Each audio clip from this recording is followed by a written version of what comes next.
गांव में टुनटुनी नाम की चिड़िया अपने पिता बंटी कबूतर के साथ रहती थी। उसे पेड़ पौधों और जानवरों से बहुत प्यार था। उसके घर के पीछे वाले बगीचे में एक पेड़ था जिससे टुनटुनी को बात करना बहुत अच्छा लगता था। एक दिन जब वो अपने घर के पीछे वाले बगीचे में उस पेड़ से बातें कर रही थी, तभी उसे उसका दोस्त कालू कौवा मिला जो उसके साथ में पढ़ता था। अरे टुनटुनी, तू यहाँ? मैं तुझे कब से ढूंढ रहा हूँ। कल मेरी बहन की शादी है, सबको आना है। मेरी सारी दोस्त कल लहंगा पहन कर आ रही हैं। तू भी लहंगा पहन कर आना, फिर हम सब दोस्त खूब मस्ती करेंगे। पर कालू, तुम मेरे हालात तो जानते हो ना। मैंने आज तक कोई अच्छा और महंगा कपड़ा नहीं पहना, तो मैं लहंगा कहाँ से पहनूंगी? इसलिए मैं तुम्हारी बहन की शादी में नहीं आ सकती। टुनटुनी, चाहे कुछ भी हो जाए, तुम्हें आना ही होगा। तुम्हारे बिना शादी में मजा नहीं आएगा। तुम आ जाना। मुझे और भी दोस्तों को इनवाइट करना है। अच्छा, मैं अभी चलता हूँ। उसके बाद कालू कौवा वहाँ से चला जाता है और टुनटुनी भी अपने घर आ जाती है। उसके पापा खेत में जाने के लिए तैयार हो रहे थे, लेकिन टुनटुनी को रोता हुआ देखकर वो अपनी बेटी से बोलते हैं, तुझे तो पता है तेरी माँ अब इस दुनिया में नहीं रही। मैं कितनी मुश्किलों से खेतों में काम करके घर चला रहा हूँ, तेरा पालन पोषण कर रहा हूँ। तेरी दादी भी बीमार पड़ी है, पर हाँ, मैं अपनी पूरी कोशिश करूँगा कि तुझे लहंगा दिला सकूँ। सच में पिताजी, आप मुझे लहंगा खरीद कर दोगे ना? हाँ बेटा, मैं तुझे दे दूंगा, लेकिन पहले तू अपने आंसू पोंछ ले। टुनटुनी अपने पिता के जाने के बाद घर का काम करके अपने घर के पीछे वाले बगीचे में जाती है और उस पेड़ के पास जाकर बैठ जाती है और वहां जाकर सोचती है कि उसके पास लहंगा कैसे आएगा, क्योंकि वो जब भी उदास या परेशानी में होती थी वो उस पेड़ के पास जाकर उससे घंटे भर बातें करती थी। टुनटुनी ये सोच सोच कर रो रही थी कि तभी उसे पेड़ से आवाज आती है, क्या हुआ टुनटुनी, तुम इतनी परेशान क्यों हो और इतना रो क्यों रही हो? मैं उदास हूँ, इसलिए रो रही हूँ। तुम्हें क्या मैं अपने दुख में रो भी नहीं सकती? रोने से कुछ नहीं होगा। टुनटुनी, बताओ मुझे क्या बात है। क्या पता मैं तुम्हारी कुछ मदद कर सकूं। अगर मैं तुम्हारी कुछ मदद कर पाऊंगा तो मुझे बहुत अच्छा लगेगा। तुम मेरी कैसे मदद कर पाओगे? तुम तो अपनी जगह से हिल भी नहीं पाते हो। पर ठीक है, कोई बात नहीं, मैं तुम्हें अपनी परेशानी बता देती हूँ। फिर टुनटुनी अपनी उदासी का कारण उस पेड़ को बता देती है। अच्छा, मैं चलती हूँ, तुम अपना ख्याल रखना। ये कहकर टुनटुनी अपने घर पहुंच गई और वो अपनी दादी को दवाई दे रही थी। तभी उसे एहसास हुआ कि उसके दरवाजे पर किसी ने खटखटाया है। उसने दरवाजा खोला तो उसे कोई नहीं दिखा, लेकिन उसे 2 शॉपिंग बैग दिखे। अरे, इसके अंदर क्या है? चलो इसे घर में ले जाकर खोलती हूँ। जैसे ही टुनटुनी थैला खोलती है, उसके अंदर से 2 सुंदर लहंगे बाहर निकलते हैं। अरे वाह, ये लहंगे तो कितने प्यारे हैं। लगता है पिताजी रखकर लहंगों को काम पर चले गए हैं। अभी तो बोल रहे थे खेत में जाऊंगा, पर मेरे लिए लहंगे लाकर दे दिए। पापा बहुत अच्छे हैं। जब शाम को उसके पिता घर वापस आते हैं तो टुनटुनी उनसे कहती है, पिताजी, मेरे लिए लहंगे लाने के लिए आपको बहुत बहुत शुक्रिया। पर बेटी, ये तो मैंने नहीं खरीदे। यह तुम्हें किसने दिया? कहाँ से मिले तुम्हें? चलिए छोड़िए पापा, ये बताइए लहंगे सुंदर है ना? आज मैं इसे कालू की बहन की शादी में पहन कर जाऊंगी। अच्छा ठीक है, तुम चली जाना शादी में।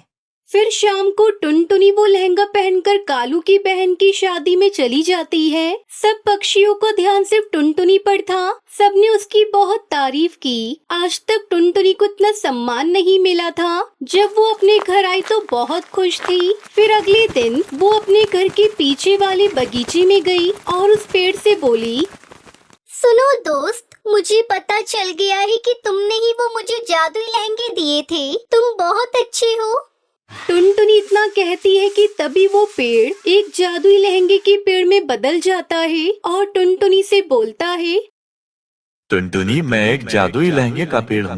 मैं जादुई नगर से किसी कारणवश बाहर आ गया और मैं अब एक आम के पेड़ की तरह रहता हूँ। तभी तुम मुझे मिली थी। तुम मेरा और मेरे आसपास के पेड़ पौधों की देखभाल करती थी और मुझे काटने से बचाती थी। इसलिए मैंने सोचा कि तुम मेरी इतनी मदद कर सकती हो तो मैं तुम्हारी एक मदद क्यों नहीं कर सकता। वो दोनों लहंगे जादुई लहंगे हैं। एक लहंगे से जो भी तुम मांगोगी वो तुम्हें मिल जाएगा और दूसरे लहंगे से तुम गरीब पक्षियों की मदद कर सकती हो। लेकिन दोनों लहंगों से एक दिन में सिर्फ एक ही इच्छा पूरी हो सकती है। तुम उन लहंगों का कभी गलत इस्तेमाल मत करना। तुम्हारा बहुत बहुत शुक्रिया जादुई लहंगे के पेड़, तुमने मेरी इतनी मदद की। ठीक है, अब मैं चलती हूँ, तुम अपना ख्याल रखना। फिर टुनटुनी जल्दी से अपने घर आई और जादुई लहंगे से बोली, ए जादुई लहंगे, मुझे एक बड़ा सा घर दे दो जिसमें जरूरत का सारा सामान हो और उसके पीछे खूबसूरत सा बगीचा हो।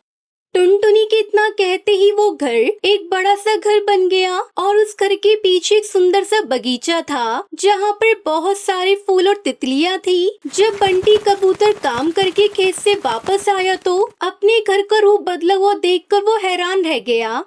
पिताजी देखिए, हमारा घर कितना बदल चुका है और हमारे पास एक खूबसूरत सा बगीचा भी है। आप जानते हैं, मैं जिस पेड़ से बातें करती हूँ उसी ने मुझे सब दिया है। पिताजी, वो एक जादुई लहंगों का पेड़ है और आपको पता है, उस जादुई लहंगे से मेरी रोज एक इच्छा पूरी हो सकती है।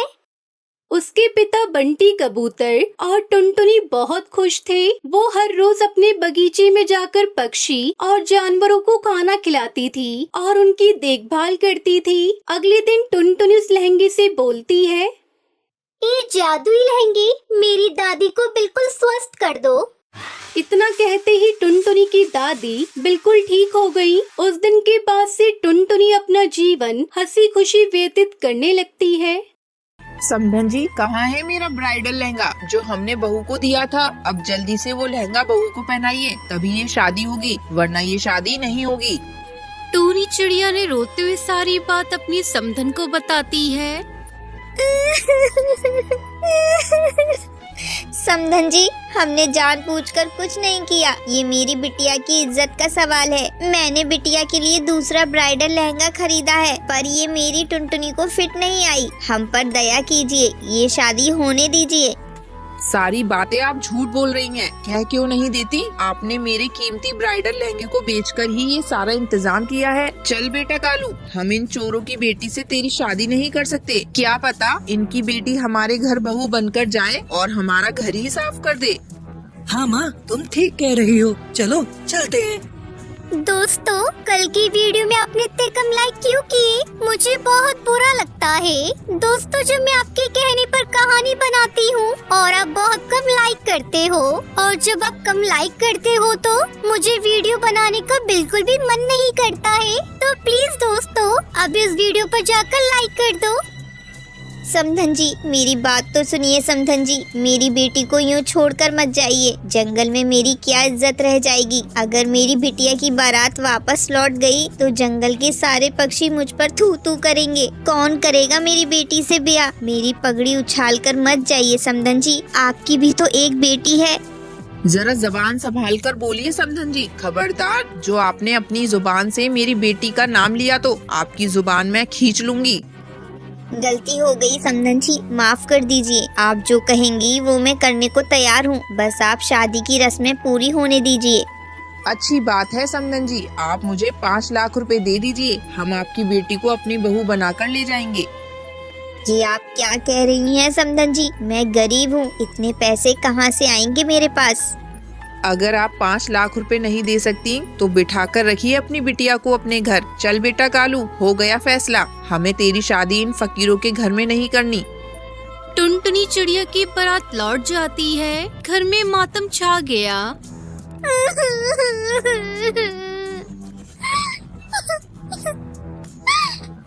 माँ, अब कौन बिया करेगा मुझसे?